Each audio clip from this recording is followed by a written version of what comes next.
Quelques semaines après avoir mené des frappes contre l'État islamique dans la région de Sokoto au Nigeria, les États-Unis ont annoncé mardi avoir livré du matériel militaire essentiel à ce pays d'Afrique de l'Ouest. Ces frappes américaines avaient été déclenchées après une offensive diplomatique lancée en octobre par le président américain Donald Trump,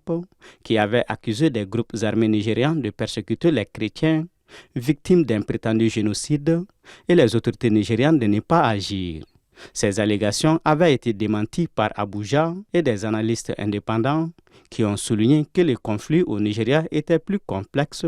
et ne se limitait pas à une persécution religieuse. Selon le message de l'Africom diffusé sur le réseau social X,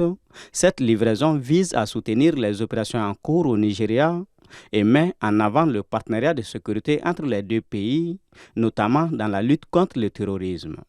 Aucune précision n'a été donnée sur la nature de ces équipements, mais une rencontre a récemment eu lieu à Santiago aux États-Unis entre le chef d'état-major de l'armée de l'air nigériane, des hauts responsables du gouvernement américain et des représentants du constructeur d'hélicoptères américain Beltextron. Les discussions portaient sur la livraison de 12 hélicoptères d'attaque à H1Z pour renforcer les capacités de combat aérien des militaires nigérians le plus rapidement possible.